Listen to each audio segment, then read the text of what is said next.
What's up, everybody? Welcome to the AllSooners Podcast. We're back midweek, Wednesday, October 25th. After some discussion, we've decided this is episode 216, so I hope y'all are with us. I hope that's what the podcast hoster says. 216 it is. Ryan Chapman and Randall Sweet join us from Oklahoma City.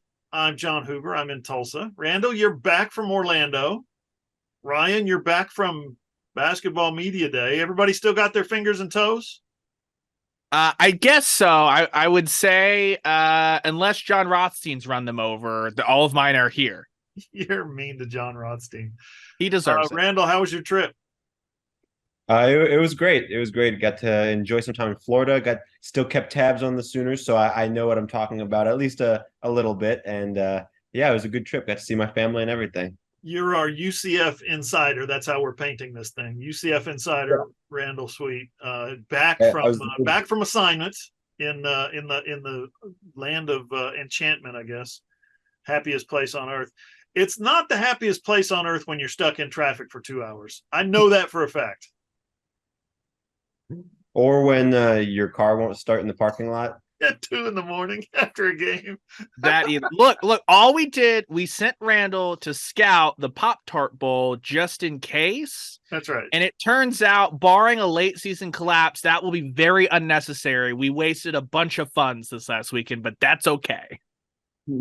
I got to eat some Pop-Tarts, so it was worth it. There you go. Okay.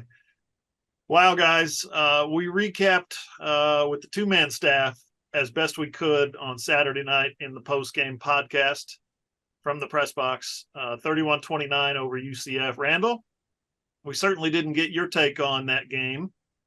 I thought it was cute that your dad was like asking, do you think that game will be on TV here? That was funny.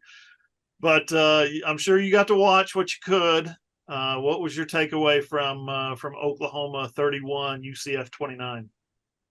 Yeah, so I was able to watch, and I thought it looked a lot like some games that we'd seen in the 2018 to 2021 range, where it was a team that coming into the game, Oklahoma was a high favorite on. On paper, they looked much better. They had a much better record, yet in the fourth quarter, you found them needing a late stop or a late score or some sort of late big play to win the game, and they came out with that. It was one of the first times we've seen a Brent Venables team kind of punch their way out of that, rather than against a team like West Virginia last year where they kind of fell over and lost, or some other games last year. But obviously, I mean, the team's going to have to be sharper on defense. Those plays that UCF had success on, other teams are going to see that on film and say, hey, we can do that too. And if OU doesn't get right in those areas, then it's going to burn them down the road. But again, a win's a win for the Sooners. They still have everything in front of them because they're 7-0. Yeah, Ryan, that's well said. A win is a win. They're 7-0. What Venables said after the game Saturday night, I think rings true. And he said it now 3 times this year. He says, I don't think we would have won that game last year. I don't think we would have won that game last year. And I don't think he's alone. I think a lot of people are saying if this were 2022, Oklahoma probably loses that game for maybe, Ryan, a number of reasons. Yeah. And all you have to do is we didn't have this knowledge in the post-game pod, boss, because other games were happening. But I think if you take a step back and if you're able to look at the college football slate from Saturday in its totality, we watched the end of that USC game after the podcast ended. As you guys know that listen, we were kind of monitoring that live. That ends up being a loss for the Trojans. You look at North Carolina, who turned into a turnover machine. They lost to an awful Virginia team. Washington, they turned the ball over 4 times and barely escaped. Michael Penix, Heisman frontrunner, was not responsible for a single touchdown against a 1-win Arizona State team. Washington won that game, but you look around and go, okay, you're at the point of the college football season where you just got to find wins in any way possible. And when you look at what were a bunch of the emphases, a bunch of the places that Oklahoma put emphasis on this offseason, it was winning in the fourth quarter, third down efficiency on offense and defense. We've done a lot of praising Oklahoma's improvements on third downs, both on offense and defense to this point in the season. I understand that the expectations have been raised based off what happened in the Cotton Bowl, But I also think it'd kind of be a little insincere to say if all they did all offseason was preach, we got to find a way to be better in the fourth quarter as well. And then Oklahoma finds a way to erase a 6-point deficit and be better in the fourth quarter, that it would be kind of talking out of both sides. You might have to suddenly kill Oklahoma for not finding a way to put that thing together and have 2 really good offensive drives late. Yeah, 5 one-score games last year and 5 losses. 0-5 in one-score games. 4 of those were field goal games, 3-point losses. So there's a number of ways to go with that commentary. Number one, I guess we should start with the elephant in the room like we frequently do here on the AllSooners podcast, and that is field goal kicking. Field goal kicking. I saw this, guys, on Facebook and Twitter and the comments section and YouTube, and people are sounding off. We need a new kicker. We need this. We need that. Now figure out kicking. And the overriding theme was field goal kicking is going to cost us a game this year. That's the fans talking. Field goal kicking is going to cost. Field goal kicking cost you 4 games last year, and it's the same guy. So I ask you, is this team above that this year? Is this team capable of pulling away, being better on offense to pull away in the fourth quarter, be better on defense to stop get those fourth quarter stops like they did against UCF, and turn the ball over to the offense to go get a couple of fourth quarter touchdowns? Is this year that much different than last year? I think that obviously so far the team on offense and defense has been good enough to overcome that, because like you said, Zach Schmidt missed 2 field goals against UCF on Saturday. He missed a really important field goal against Texas that from where I was standing, it looked like he just shorted the ball, not like it was blocked. It just, he kicked it too short. Not that he can't kick it that far. He just was in his head or something like that. And as Ryan's mentioned throughout the season, his kryptonite last year was clutch kicks. And I think that while during the regular season throughout Big 12 play, OU might be good enough. Again, these teams were OU's, a 2-score favorite. Those teams, OU might be able to overcome those kicking issues like it did against UCF. But when you get into the Big 12 championship, if OU has aspirations further than that, the college football playoff, things like that, that's where that kicking game is really going to bite you, in my opinion. They were good enough to overcome it once against the best team they'll play this year. They overcame not just a missed kick in the field goal game, but they overcame a block punt. If I'm Oklahoma, though, I don't want to see if this team has 9 lives when it comes to special teams. I think with who they have on the schedule left, this is not to say that Oklahoma's not going to be in some dogfights here. Kansas has a high-powered offense. Oklahoma State is the Undertaker gif out of the coffin suddenly as they've discovered Ollie Gordon's your best player. Why not just give him the ball 20 times a game and good things might happen? BYU looks like what West Virginia's kind of been in the Big 12, which is a different animal at home than on the road. Guess where that game's being played? Provo. So like there are losable games on the schedule. So yeah, I just think you don't want to mess with it. The defense last week, if they can shore up 2 plays essentially, or even if they let that sprint draw 54-yard run go and Jaren Kanak just doesn't get in a guy's face on the ground, Oklahoma probably gets away with a goal line stop there. The complexion of the game is a little bit different, but I'm confident that the defense can be good enough. The growth potential from here to the end of the season, especially as they get a fully healthy R. Mason Thomas back, as Jaren Kanak plays more and more games as a middle linebacker, something like that. I think that the defense can separate. I'm kind of to the point with the offense, the offensive line. Until McCade Matauer gets back in, until he's healthy, I think the running game is what it is. It can be really, really good when it's locked in, and we haven't really seen that group be locked in for 4 quarters across a Power 5 game, basically, which is going to lead to some ebbs and flows of that offense. And so I think they can be good enough on one side of the ball defensively to avoid that. But man, you want to be able to have a surefire answer if you get into field goal range and you have a bad play and you're in a 4th and 8 on the 22. Yeah, you shouldn't have to go through what a head coach has to go through. Should we go for it here? Should we kick it? Maybe we should pooch punt it. In Venable's case, it's, oh God, you know what I mean? It's that whole, geez, do I trust the kicker? Not like you see a lot of coaches, 6 in one hand, half a dozen in the other. In Venable's case, it's, Do I trust the kicker? Now, he's not saying that, of course. Here's a quote from Brent Venables. He said, Zach has been really good. He missed a couple of kicks the last few weeks.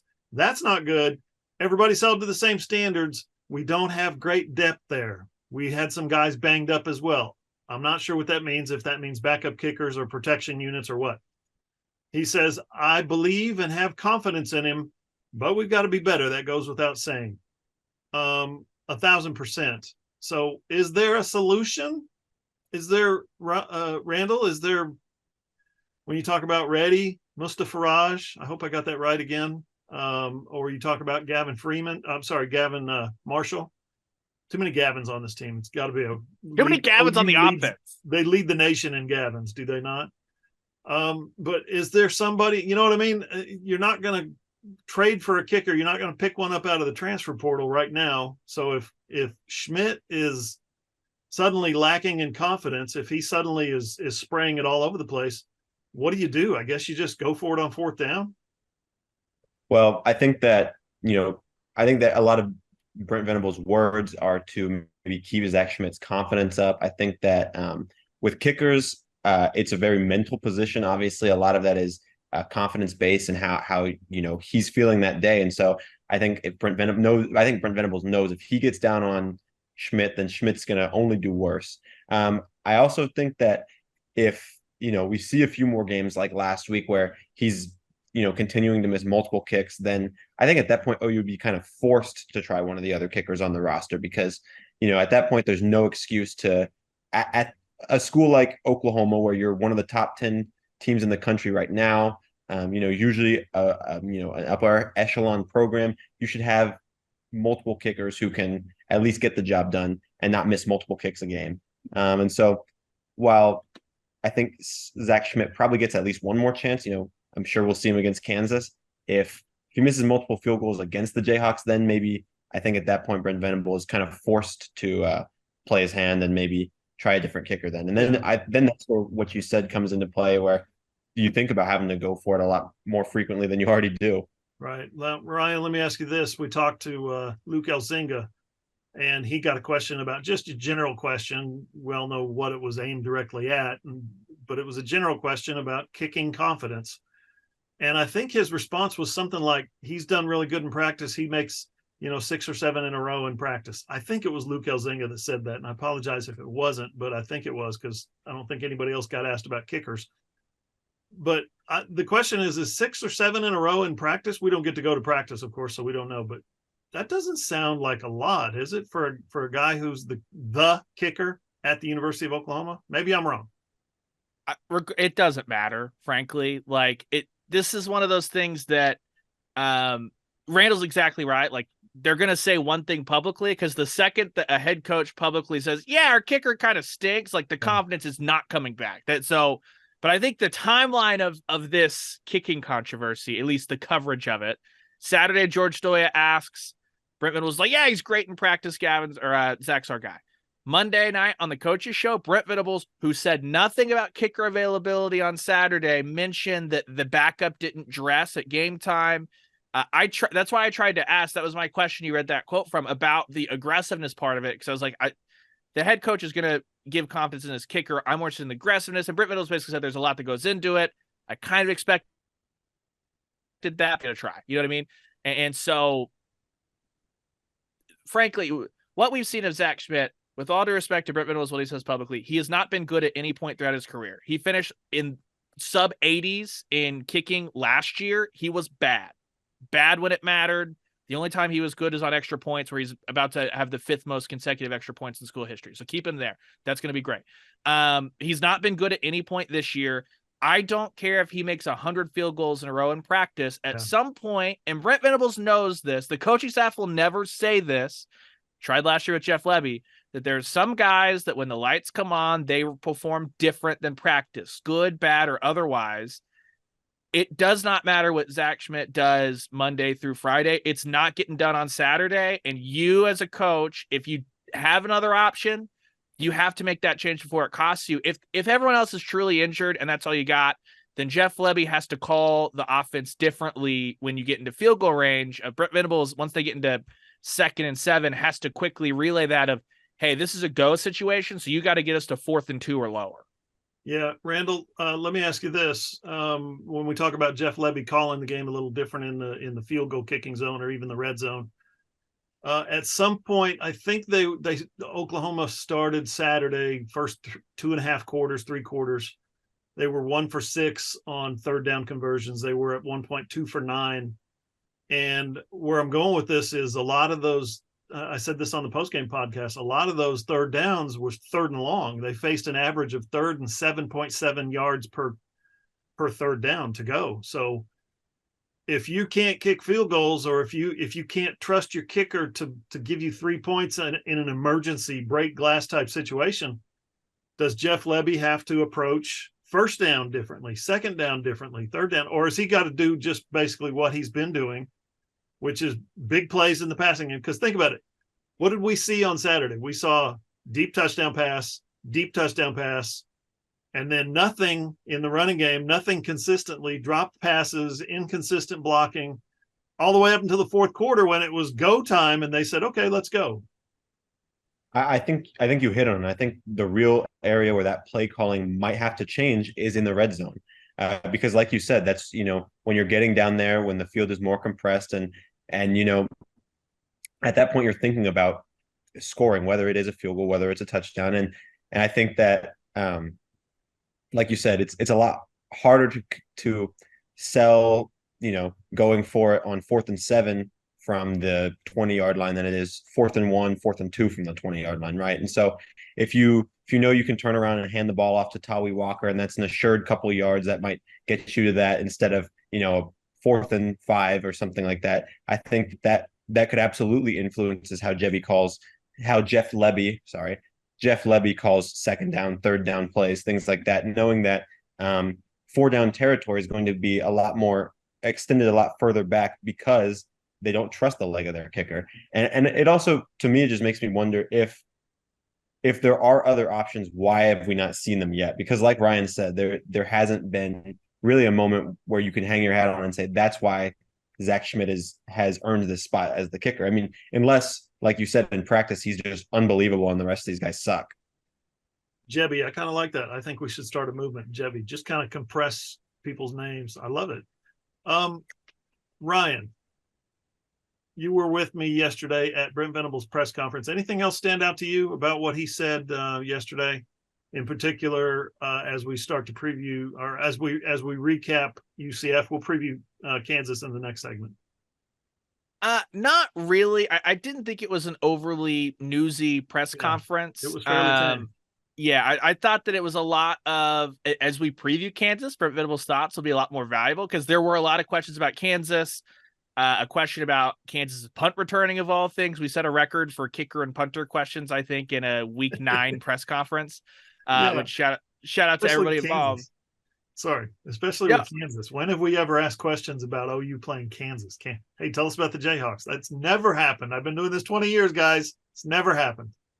Which is a credit to Lance Leipold and that staff and what they're doing to make this a big noon kickoff joint this weekend. So I didn't think it was overly big on that. Maybe the biggest thing, just for people wondering, Peyton Bowen, he had that boot on his leg in the post game. Brent Venables talked about that being precautionary, that he didn't even know if Peyton Bowen was going to be available for the UCF game, but that he's going to go at practice. He still has that protective boot on, but it feels like as long as he's up and ready to go, he continues to make play after play, so they'll just be utilizing him. Otherwise, as far as just like the newsy, putting the bed to UCF, whatever, unless we want to talk about eye crimes, then I think we're probably okay.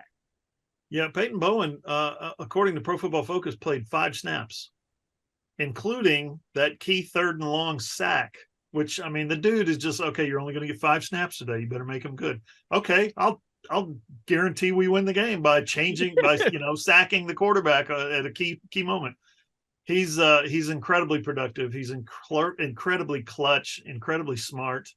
I go back to what we talked about last week with him when he said people think instincts in football means you're just kind of born with it. No, we work hard at it. We work hard to develop those instincts and prepare for the games and read what the quarterback is looking at, and then we make our decisions and make our plays.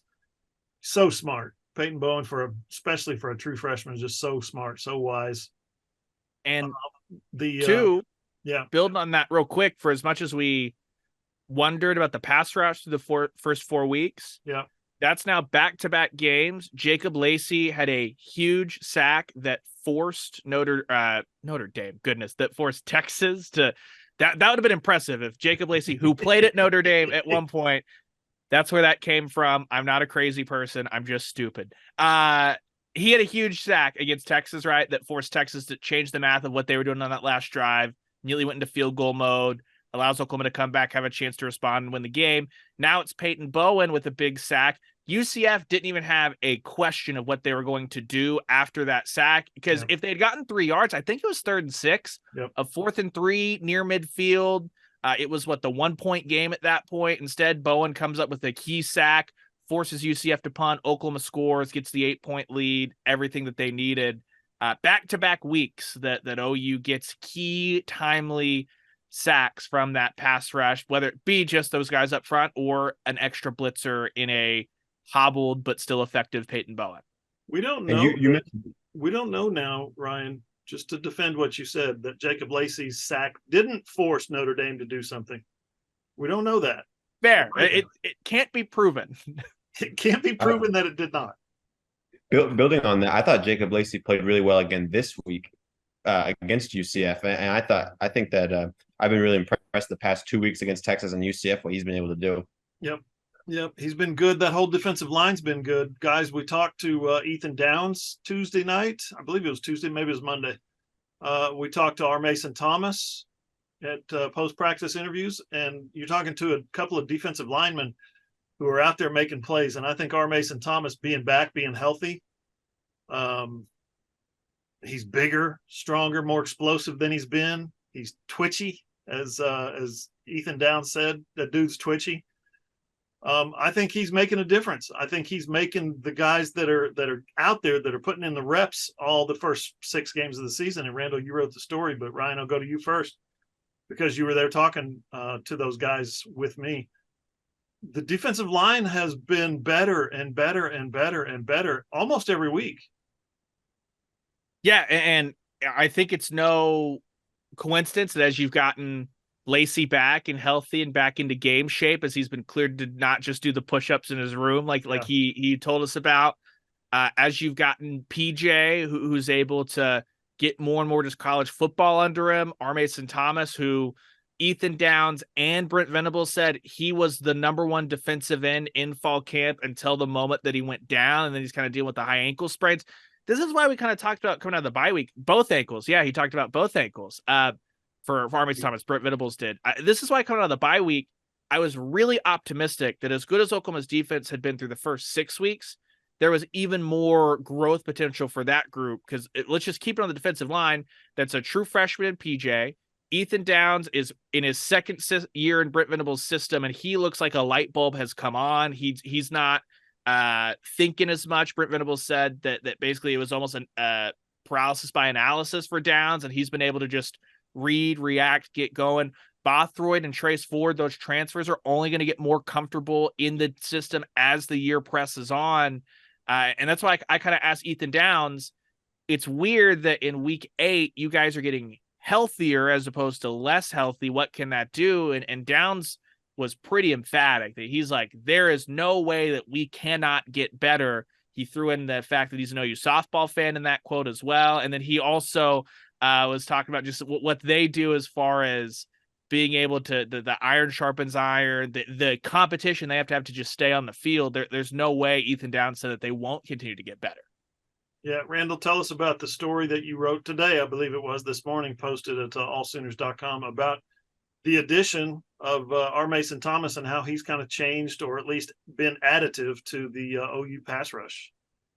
Yeah, I mean, Ryan mentioned it, that Brent Venables said, in fall camp, he was the best player in that edge group. And I mean, that's pretty impressive when you look at what that edge group has done this season. I mean, You mentioned it. Ethan Downs has been off to a great start this season. I mean, Rondell Bothroyd, Trace Ford, they've both been really solid contributors. And so if R. Mason Thomas looked better than all those guys in fall camp, now you're introducing that guy back into the lineup. I mean, that's a lot of depth that you have. I mean, it'll keep all those guys more fresh. You can rotate in and out. Just again, we've heard the phrase a ton, but competitive depth. I mean, having our Mason Thomas healthy. Ryan mentioned, getting PJ Adebaware more in tune with the system, things like that. That's only going to help keep these guys fresh and just keep that defensive line growing together as the season progresses. I mean, our Mason Thomas is kind of, in skill set wise, he's got some similarities to a Trace Ford, smaller, faster defensive lineman that can really bend around the edge and beat those more slower tackles. And so having two guys who can do that, it really gives you a nice option to spell Trace Ford, spell our Mason Thomas. And then, of course, you've got the other guys, Ethan Downs, Rondell Bothroyd, who are a lot more powerful. They provide something different. And then PJ Adebaware, just athletic phenom. So it's kind of like, pick your poison. Which way do you want to attack this opposing offensive line? Having our Mason Thomas back gives you more depth. It gives you another way to do that. And then one more, we'll wrap up the first segment with one more tidbit from the UCF game, and that is Tawi Walker sat out with an in-house suspension. We know that all by now. Brent Venables told us on Saturday. Word is, and I'll credit OU insider Parker Thune with this one. He said that he put it on Twitter that he got into it with a staff member at practice. Couple of type A's, I guess. Couple of alphas going at each other a little bit. But if it's a staff member, you're going to lose that one every time, Tawi. So I think he was leading the team in rushing going into that game. Now Marcus Major is the team leader in rushing. Tawi Walker second. So Brent Venables said he's back this week. So does that change the dynamic for the running backs this week for the Kansas game? What has the dynamic been with the running backs? Yeah, exactly. You know what I mean? So sure, I think it's more of the same, which means here's how I'm going to predict the running back rotation. I hope everyone joins me. Friday night in Lawrence, I'm going to take all the running backs' names. I'm going to rip them off to a piece of paper, put them into a jar, shake them up, and the first few names that fall out, that'll be your two leading rushers.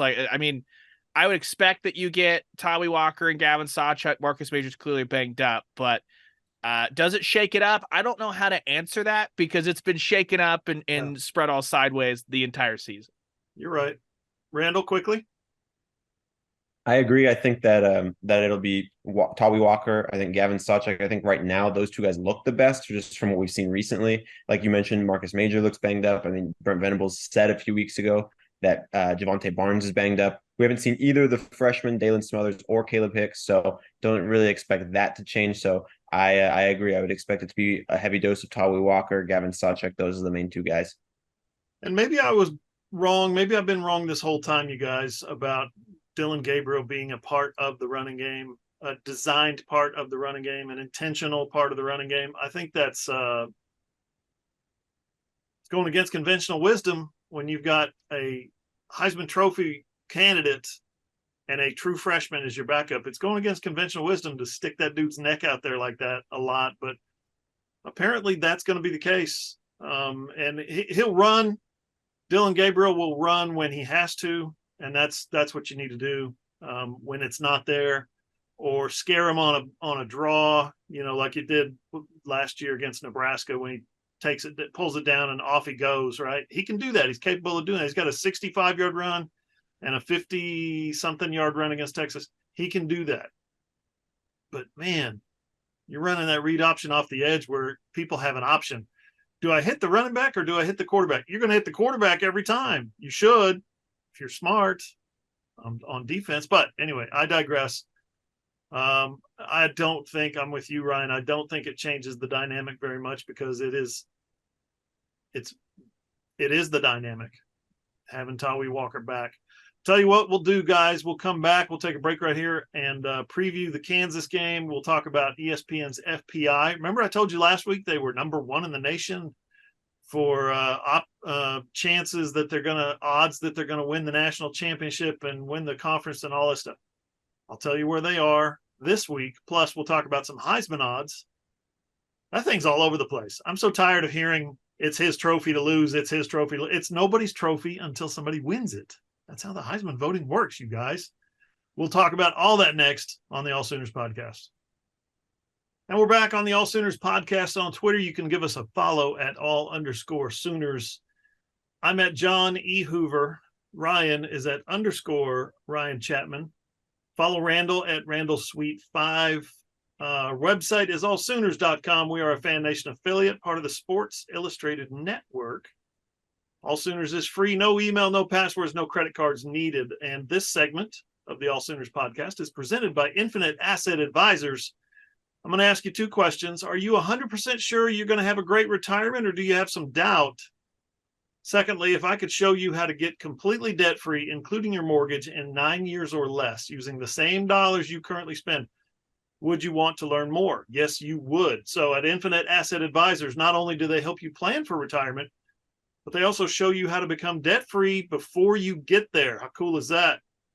They're experts, guys, in financial planning, retirement planning, even estate planning. Visit their website, infiniteassetadvisors.com, to learn more and book a call with an expert. Segment 2 of the AllSooners Podcast, we got to preview the Kansas game.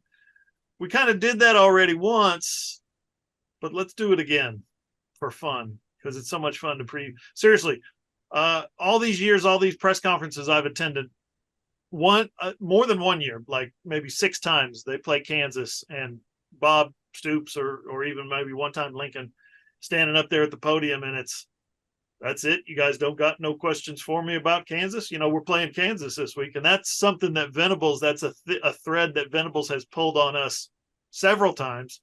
You guys want to talk about the Jayhawks this week? He loves that stuff. He loves talking about the upcoming opponent. So let's do it. Let's talk about the upcoming opponent, Kansas. Daniel Highshaw and Devin Neal, two guys that are among the best running backs in the Big 12 Conference. Those guys are both really good, both explosive, both going to hurt you with long runs. Turn a 4-yard run into a 15-yard run. Turn a 15-yard run into a 45-yard run. Let's start there. We know the quarterback situation. We'll bring them in just a second, but let's start there with that running game. Yeah, funny enough, I know Daniel Highshaw as Deuce Highshaw because I was the radio producer for Moore's run through. Yes. And so I on more than one occasion, our friend JD Northcutt was screaming, "The Deuce is loose!" And so he was doing it in Oklahoma high school football. He's done it in the Big 12 as well. But Devin Neal's really the guy. Not Highshaw's really good. He's really, really good. But Devin Neal is next level. He's a different caliber of athlete for me than RJ Harvey was last week. But I don't think Kansas up front's very good. I think that's where it's really, really hard to close that gap. I think schematically they know exactly what they want to do, but I think that you saw it when Kansas played Texas, they had nothing for them. They didn't really get that thing going at all. And so if Oklahoma is locked in defensively, as always, when the Sooners and the Jayhawks step on the same field, Oklahoma will have the most talented defensive line, and the second stringers are going to be more talented than Kansas's starting offensive line. But what's different is what Leipold does mentally to you, right? And it's the exact same thing that UCF did. I think against OSU, they flashed a graphic that was like KU runs some sort of motion pre-snap 75% of the time, which is like the most in college football. This is going to be a mental game. If OU, that defense, if they're locked in, they will be able to stop Kansas's offense. They were that for everything but 2 plays against UCF, and for the most part, they were really good. And I think that coming off of that UCF performance, they're already in that mindset, and they're not happy with how the thing was overall. I would be surprised if you don't see that. Neal's a really good player. He's going to be able to break tackles in a way that I didn't think Harvey was able to. Once OU got their hands on him, I thought it was good. I just don't think top to bottom, especially without Jalen Daniels, that this Kansas offense, while good, the rushing attack's not as good per game as UCF's was, and OU did fine. Yeah, Randall, let me ask you this. We'll talk about Jason Bean. He's a guy that I think in track in high school ran like an 11.6 or an 11.400. He's exceptionally fast, and he's tricky with the football, per Lance Leipold's offensive deception. We heard Brent and the OU coaches talk about it last week with UCF and Kansas being 1-2 back and forth in terms of number of deceptive plays. Now, is that an analytic or is that an analytic? Who runs the most deceptive plays? It's Kansas and it's UCF. So OU's got, we heard all week, and I'm writing a story about it for tomorrow, about eye crimes.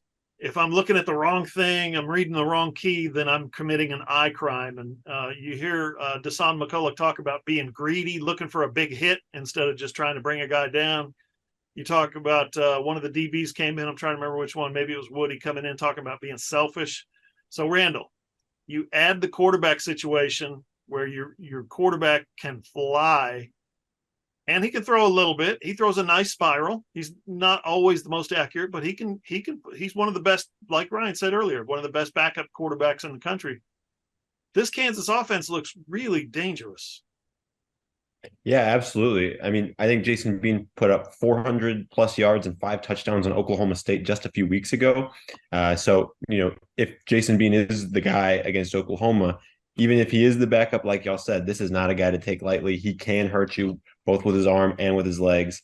Whenever I was playing, it was always termed eye candy, not eye crimes. But, whatever you want to call it, Kansas is going to run a bunch. They're going to put OU's defensive backs, OU's linebackers. They're going to make them think, you're going to have to stick to, your responsibility, your assignment. And I think, like Ryan said, in his last answer, if OU's defense can do that, if they can lock in, they can stay focused on their guy, their assignment, I don't think that they'll have a problem. I mean, running the ball, Kansas they've got 3 guys, Bean, Hishaw, Neal, that can all do it. They can all hurt you. But I think that as far as through the air, if that defensive line can keep being corralled, Ryan said it last segment, in the pocket, I don't think that he will cause as big of an issue for OU as he did for the Pokes or even OU as he did for OU last year. Ryan, what's your gut tell you on Jalen Daniels? What's lingering for him? We keep hearing the obvious coming out of the KU camp, and that is back tightness. I take you back to 2020 when he was a true freshman and came to Norman, Oklahoma. I think he got sacked 9 times or maybe 11 times, finished with 15 rushes, minus 47 yards. They beat him into next week. And here we are 4 years later, and we're still talking about him, and he's still got injury problems. You're asking me what my gut says, right? Sure. So this is not reporting. My gut says he's thinking about going home to Los Angeles. Jalen Daniels is not going to play another game for Kansas. I don't believe. That's what a lot of the rumors behind the scenes up in Lawrence are, is that, yeah, there's a back tightness thing. But if you notice, ominously, he's been week to week until he hit 3 out of 4 games. And now he's been doubtful in the rest of these games. That magic number of 4 means a lot for redshirt rule, maintaining eligibility. I am under the impression, and it sounds like Kansas media are under the impression, that it is Jason Bean for this week, certainly, and that no one's going to label it as no shot, but look at where he's from. And the rumors about Malachi Nelson are not great as far as what he has done at practice. I don't think that he plays another game for Kansas at all, much less plays against Oklahoma Saturday. That's too bad. He's completing 75% of his passes this year in his 3 games, 5 touchdowns, 1 interception. He's averaging about 3 yards per carry. So he's not the running threat that Jason Bean is. I think Bean changed it. He's not as good as Jalen Daniels. Jalen was the preseason Big 12 Offensive Player of the Year. I get that. But Bean presents a different element, and I think that's something that the Oklahoma defense, when you talk about an offense that's tricky and deceptive and sneaky, I think the Oklahoma defense needs to be on their toes this week, because there's so much.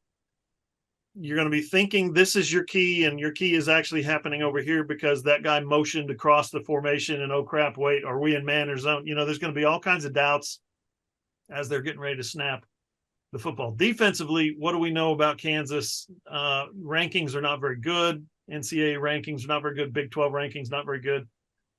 They've got some experience, but they don't have a ton of talent. They're not sending anybody off of this defense, I don't think, to the NFL, unless I'm overlooking somebody. Yeah, Nobody their talent. Oh, go ahead, Randall. Sorry.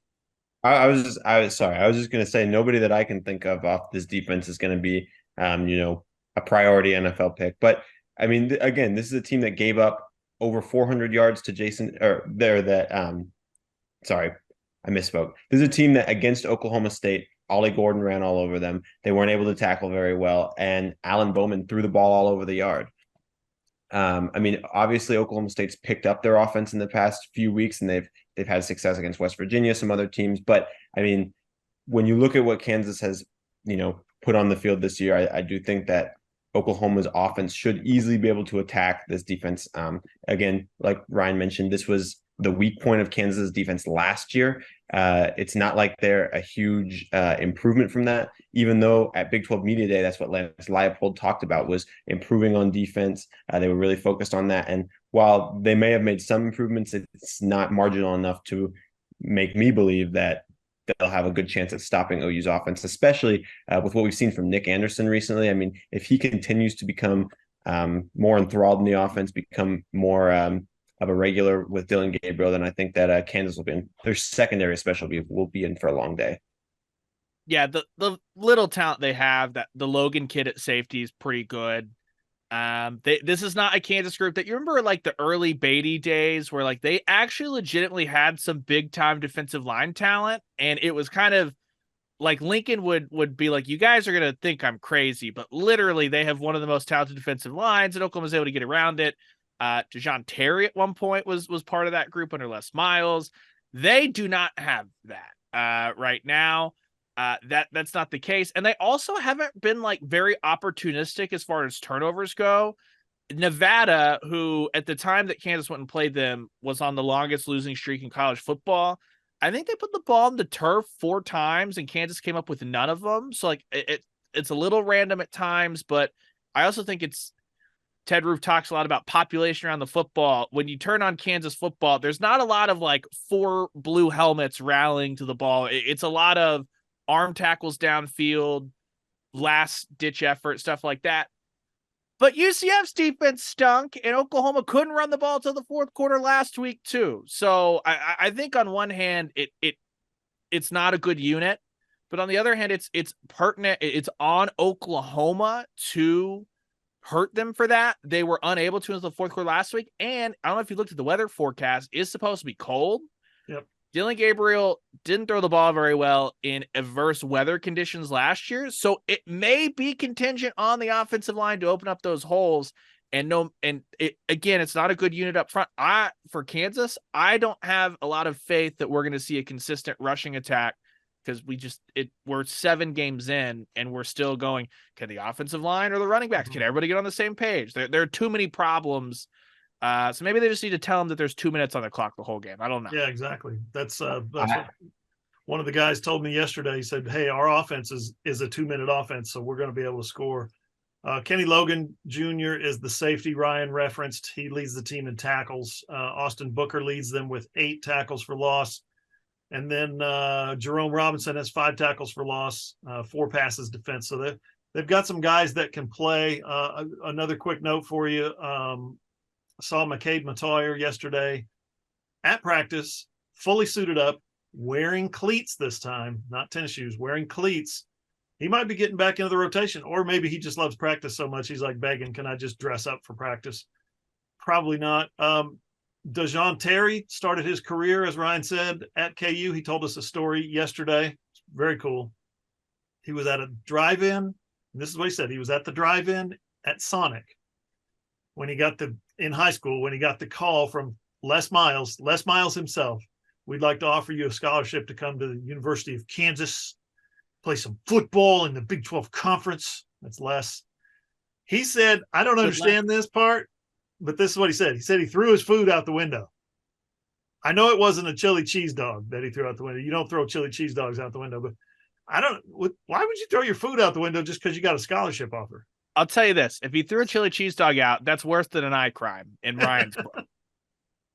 Absolutely. Not the tots. No. Not happening around here. Nope. And we value Sonic too much in Oklahoma. That's right. Amen. That's right. All right, you guys, let's talk about the FPI. I gave you all the stat last week that FPI favored Oklahoma to win the national championship. What? Yes, win the national championship last week. This week, less so. They dropped after the UCF game, after beating UCF by 2 points, needing a couple of fourth quarter touchdowns. They dropped from what was their chance last week? 40% chance? No, that's not right. It was like 21% chance to win the national championship. This week, they're number 2 in the nation behind Ohio State, 17% chance to win the national championship. Ohio State's at 24.7. Florida State behind them at 12.2. You see Michigan at 14.6 if Michigan's allowed to play the rest of the season. Just saying. Talk about deception. Yeah, right. To win the conference, chances to win the conference, Florida State is at number 1 at 75.5%. Oklahoma is number 2 at 60.6%. Chances to make the playoff, Oklahoma is number 1 at 63.5. That means if they lose the Big 12 championship game to Texas, they've still got a chance to back in to the playoff. 63.5. Florida State is number 2 at 50. I missed one. Florida State is number 3 at 59.1. Oklahoma is number 2 at 63.5, and number 1 because the Big Ten, the rest of the Big Ten stinks so bad. And if they lose to Ohio State, they still got a chance to back in. Sorry, if they lose to Michigan, they still got a chance to back in. Number 1 is Ohio State at 73.4. So there's all your worthless numbers, but these are mathematical analytics for what the computers and the math nerds think of college football's how college football is going to play out from this point forward, basically.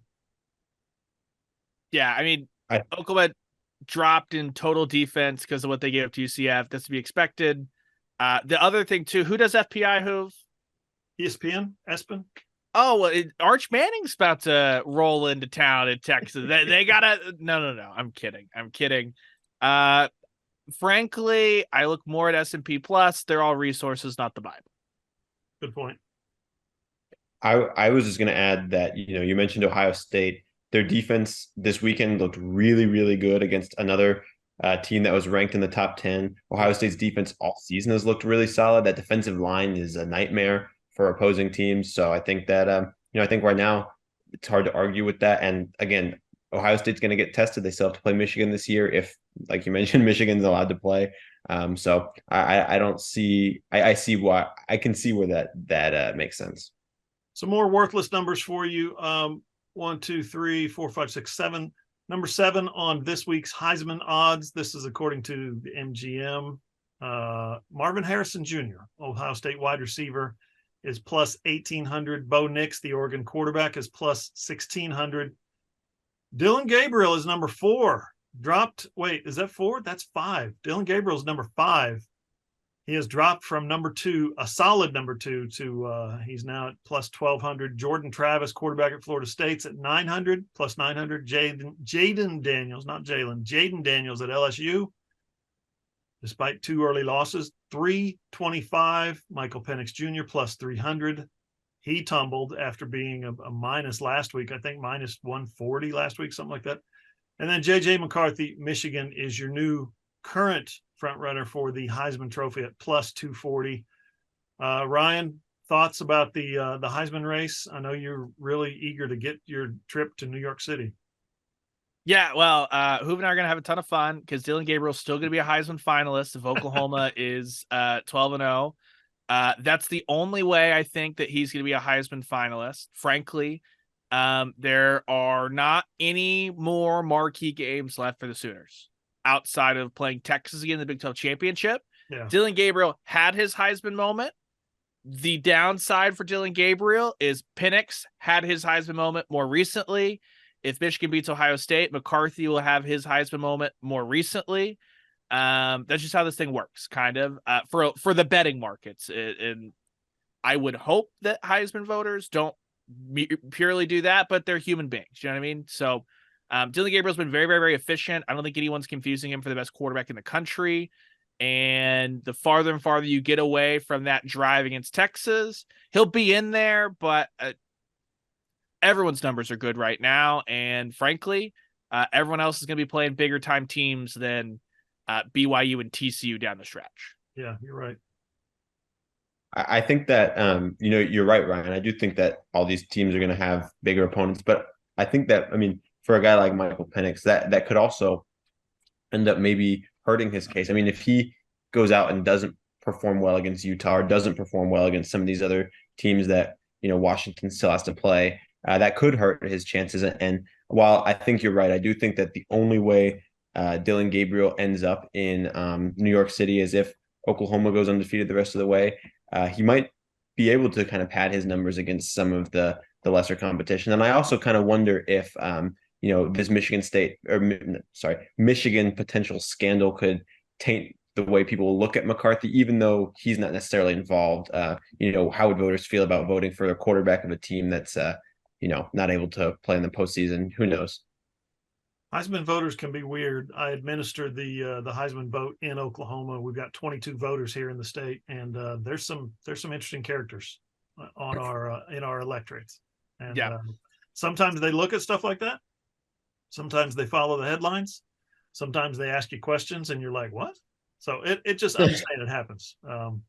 Tell you what we'll do, guys. We'll take a quick break here. This segment of the AllSooners podcast was presented by Infinite Asset Advisors. Go to infiniteassetadvisors.com and learn how you can get debt-free and begin real retirement planning right now.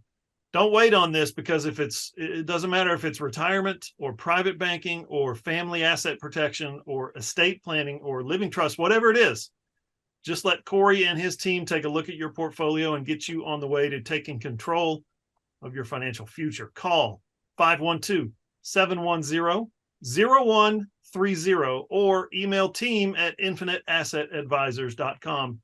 And of course, the website, infiniteassetadvisors.com, has all the information you're going to need. Coming up next, we're going to hit some recruiting. Yeah, that's next on the AllSooners podcast.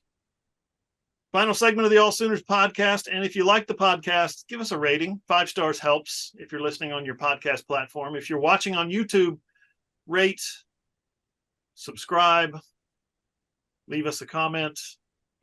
And of course, always share us on social media if you can. Helps the podcast grow. We really appreciate it. All right, guys, I wrote a story yesterday. I was sitting at a coffee shop in Norman, Oklahoma, going over some quotes from Saturday night, going over some quotes from Tuesday, the Brent Venables press conference. Recruiting has gotten easier this year for Oklahoma. What? Yeah, recruiting's defensive guys has gotten easier. How is that? Because they're 7-0, and Brent Venables has a body of work from which these guys can judge. These recruits can now look at Oklahoma on the field and say, I want to play defense like that. Versus last year, it was like, okay, here's what our defense is going to look like, guys. And then, of course, last year was 6-7, right? And the defense was in the 120s at times, right? So this year's got to be easier. Now, here's some numbers I dug up. We're going to use 24/7 Sports. Oklahoma's got 5 top 125 ranked guys in last year's class. On defense, 5 of the top 125. I think that's right. 5 of the top 125. This year, they've only got 1, and that's David Stone. Now, there's more guys defensively in this year's class, 12 versus 8 last year. But think about that. Think about how, if you're a coach and you're hosting guys on a weekend visit, or you're maybe talking to them by Zoom or whatever, FaceTime nowadays, right? And you're able to say, hey, did you see our game? We shut out Arkansas State. Did you see our goal line stand against Texas? Did you see our 3 interceptions against, name your team? We lead the nation in interceptions this year. Did you see our 5 sacks? They can actually illustrate to kids. Ryan, I'll let you start us off. They can actually illustrate to the kids what Oklahoma football looks like and what Brent Venables' vision is moving forward. Yeah, strategy number 1, if you want a good recruiting class, have the best defensive linemen in the country be born or spend a lot of time around the state of Oklahoma. If that can't be the case, then win a bunch of football games. Oklahoma, historically, they have been out-recruited by Texas. Why? Texas is close to home, 40 acres, Austin's a fun city, all that fun stuff. Historically, what has Oklahoma also done? Won way more games than Texas. They've developed and put guys to an NFL pipeline, all that stuff. Brent Venables talked about it, that he has a track record from his first and his defensive coordinator at Oklahoma, from his time at Clemson, of NFL production, all that stuff. But everyone in the country is going to be like, yeah, but he can't do it as a head coach. Now he's shown he can do it as a head coach, and that's going to make things a lot easier, especially too. If Oklahoma's winning games, a defensive end, Miguel Chavis, in his second year as position coach. Look at how his defensive ends are playing. That helps combat against negative recruiting. All of it makes sense, but it's hard to, like, it shouldn't be taken for granted just how important these advancements, these improvements are for Oklahoma in the recruiting world, because it just makes it that much easier. Less stuff that people can ding you for as everyone negative recruits everybody. Yeah. Thoughts, Randall? Yeah, I mean, I agree completely. And I mean, whenever I've talked to recruits, that's exactly what they've, told me. I mean, if you go look at the story I put out, I think it was not this Sunday, but the Sunday before that, kind of recruits talking about the OU Texas game. I think one that really stands out to me is a safety in the 2025 class named CJ Jim Coyley. And now, not necessarily the person himself, but what he said, I think probably rings true with a lot of recruits. And that it was, after watching that game, he really had a different look on OU. He really thought differently, and that kind of changed his opinion. And it feels like that game, and really this season as a whole, has been exactly what you said. It's been a proving ground where Brent Venables can say, this is what we're building at Oklahoma. I mean, you want to come be a part of this. And that goes, obviously, like Ryan said, the improvements on the field, but I think that also goes in the culture of the locker room and off the field too. I think that what Brent Venables has built there, and the fact that all these guys have been, or not everyone, but a lot of these guys have been in that for now more than 1 year. They're more ingrained in that Brent Venables culture rather than, previously. And I think that recruits seeing the family aspect, just building a relationship with these coaching staffs, this coaching staff really kind of setting up shop and putting their roots down in this region of the country, as opposed to kind of the Southeast where they were before, has really helped kind of grow that recruiting class and just build the culture and that recruits want to be a part of at OU. Yeah, so that's recruiting. That's traditional recruiting. Think about this, guys. Last year's haul from the transfer portal came off a 6-7 season. DeJoun Terry, Andrew Anthony, Rondell Bothroyd, Caleb Schaefer, Walter Rouse, Reggie Pearson, Trace Ford, Dasan McCullough, Austin Stogner's back, Jacob Lacey from Notre Dame. They got a punter, Luke Elzinga, who was a 3-time all-conference guy, Blake Smith from Texas A&M, Troy Everett. Now, everybody I named on that list is contributing mightily, and there's only like 2 or 3 guys that they got in the transfer portal who are not contributing at that level. Now you're 7-0 and you're building maybe something special, maybe a special season. What's the transfer portal going to look like next year? Yeah, I think that a lot of last year's haul in the transfer portal too was, not only are we building towards this, but it creates an opportunity for these guys who, whatever their situation was at the previous school, to be able to come in and get a shot to play on a team that has a chance to be moving in the right direction and building something special, potentially something special. Yeah, I think the portal is kind of more volatile year to year. It just reaffirms that Oklahoma will be one of those big time programs that guys look to. But what it needs to look like is probably a 5'9", 5'10", scrawny looking kid that can kick field goals. That's what it needs to look like. Tamper. Kickers don't have to be 5'9" and scrawny. They can be. It can be whatever it needs to be, as long as they can actually as long as they can actually parallel park that bad boy between the uprights. They need to get back to parallel parking. It's supposed to anybody on the women's soccer team, Ryan, could suit up. Anybody? Literally any of, they would all be better at every single one of them to a woman. I tried to get my daughter to consider it when she was in high school. The high school kicker was not good. And she's like, no, I'm not going to go stand out there with a bunch of boys. So it's a different deal. All right, Randall, let's get to the into the weeds a little bit, or maybe into the stalks of corn. Shall we paint it that way? Grant Bricks, when he's not bench pressing tractors, is knocking over defensive linemen.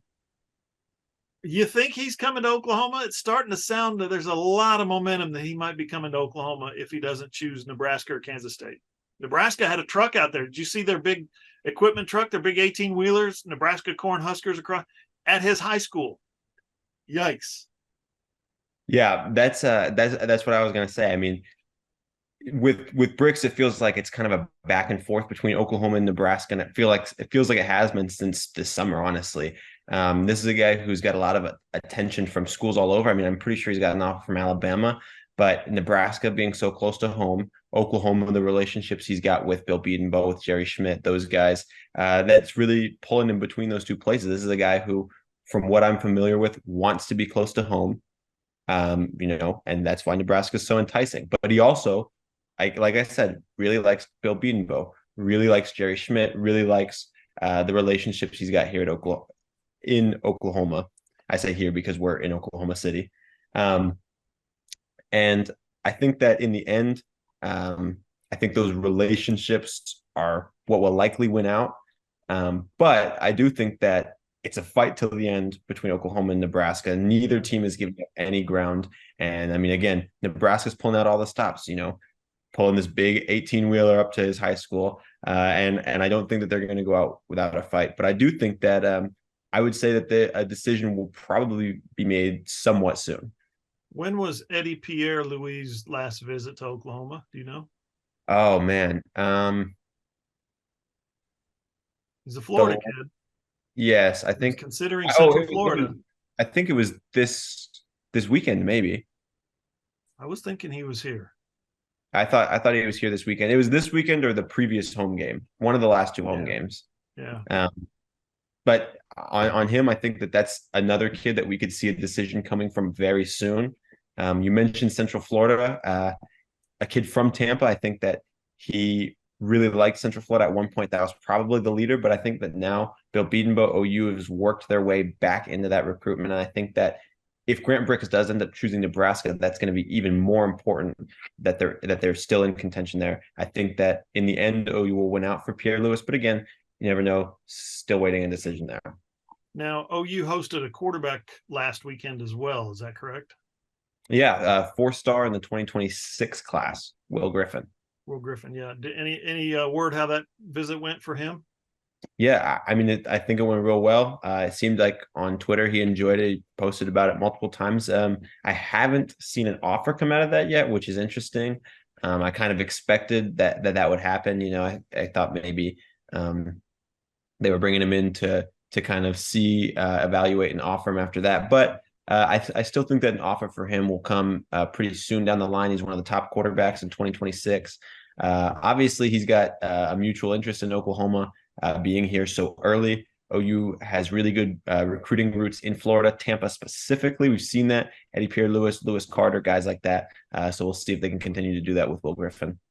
Real quick, Randall, we'll finish up with this. What's the running back situation beyond 2024? They're good in 24. What do they got for 25 and beyond? 26, obviously, you've got Jonathan Hatton in that class. I still think there's some other guys, Javian Osborne, a few other running backs in 2026 that they're going to be in on. 25, they're making a really strong push for the nation's number one back, Harlem Berry.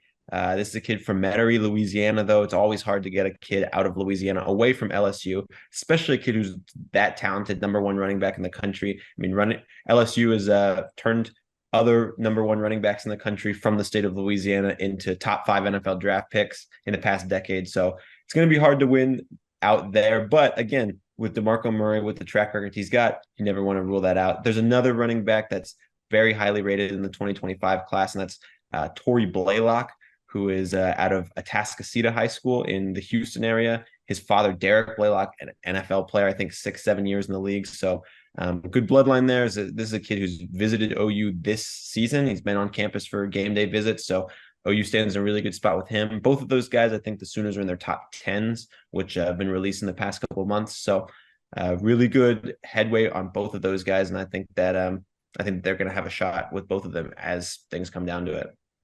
Good stuff, fellas. We will talk on Saturday at the ball game, and we'll talk to the folks again in the press box on Saturday night. Hopefully the Wi-Fi holds true this time. And we don't get locked in. Well, we're getting locked in. We got goals when we hit We're the getting road. locked in. That's Wi-Fi's good. No, don't get locked in. Safe travels home, right? That's those three things. pretty much. Yep. My Randall, first trip your to Lost. First trip to KU? Yep. Very first. All right. We'll try to make it a memorable. Oh, I'm sure. Yep. Hey, thanks, guys. And thank you all for listening. We'll be back next week on the AllSooners podcast after Saturday's post-game podcast, of course, from the press box. Certified fresh. You can find all those shows on Apple, Google, Spotify, Podbean, iHeart, or anywhere you get your podcasts. If you have an Amazon-enabled device, just say, Alexa, play the AllSooners podcast. It's also posted on our website, allsooners.com. Just click on the player and listen on your phone, your tablet, or your computer. And, of course, all of our shows are on my YouTube channel, John Hoover Media. For Ryan Chapman, for Randall Sweet, I'm John Hoover. See you guys.